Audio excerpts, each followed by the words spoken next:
Alright, so Krillin, everyone's favorite Z-Shrimp. I see what you did there, Toriyama.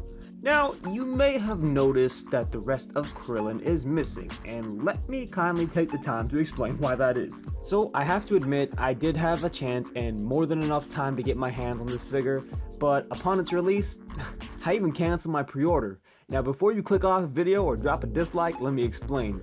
At the time, Figuarts was still relatively new, and I have to admit I was a little iffy on dropping more money on such a tiny figure.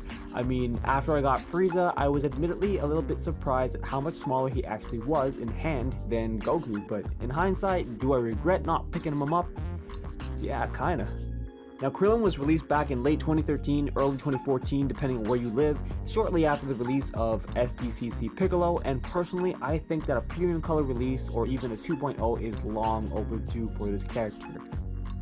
Now, one of the things people tend to point out most with this figure is the eyes. They question, why the white in the eyes? Because he doesn't look like that in the anime. So let's actually take a look at that right here for comparison. Now, I'm going to let you guys be the judge here, but personally, I think although the whites of his eyes are not anime accurate, they do let the figure look a little bit more natural, but hey, to each their own, right? Now, comparing him to the rest of the Z fighters we have to date, I think he actually aged rather well.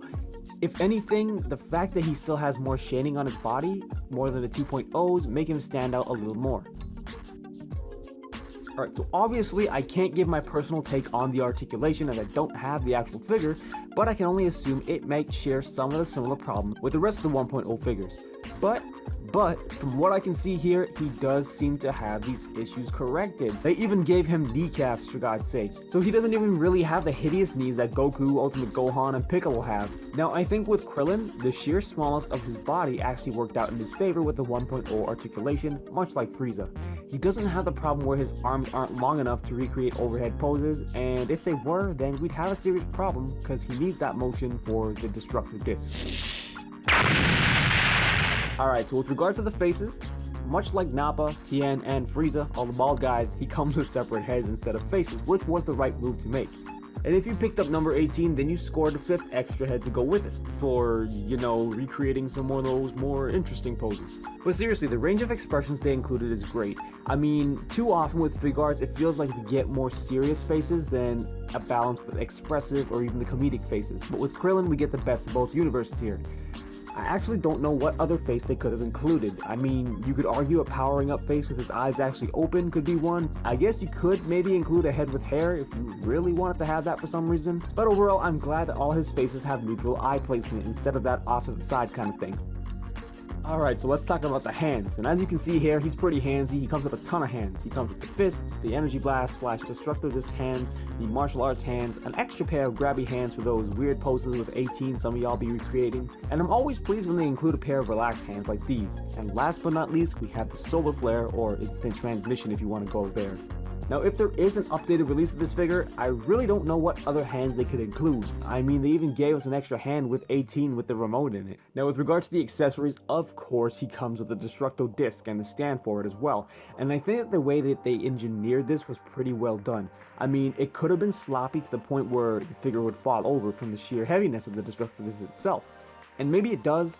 For those of you who have the figure, definitely let me know, because that's something I'm always wondering about. Now, with regard to the disc itself, usually I have some comment about how the effect either looks too translucent or too oddly shaded, but the fact that it's 9 times out of 10 going to be horizontally placed on a shelf means you won't be seeing above or below the disc anyways, unless your shelf is super low. So I think the disc actually came out pretty well.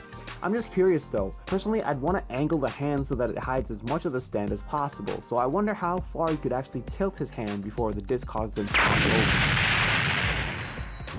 Now, for why'd you do it, the one thing I am questioning though is why the black boots? I mean, I get the whole, manga version, anime version, but I mean, unless they already knew they were planning to do a future release of Krillin or even a, SDCC exclusive version with premium coloring, why the black boots? Why not just keep it consistent with the anime? So Krillin, I missed out on him and I kinda wish I picked him up when I had the chance. Now, do I think we'll see a Krillin figure released again? Yeah, I think so, but it'll be the classic look. I'm willing to bet on that. And it's just a matter of time, and hopefully it's not an SDCC exclusive, because that would just be like a tease. And if they do put him out again, I have a hunch it might end up being like the Goku, a Saiyan raised on Earth kind of situation where the figure's a little bit lower priced and they make him more available because he is a core character. So guys, I know this one was a bit different again because it was mostly images, but believe me, anytime I can not talk over still pictures, I will. But hopefully you still enjoyed the video nonetheless. Anyways guys, thanks for watching again, and you know what I always say, may the best of your todays be the worst of tomorrows. Peace.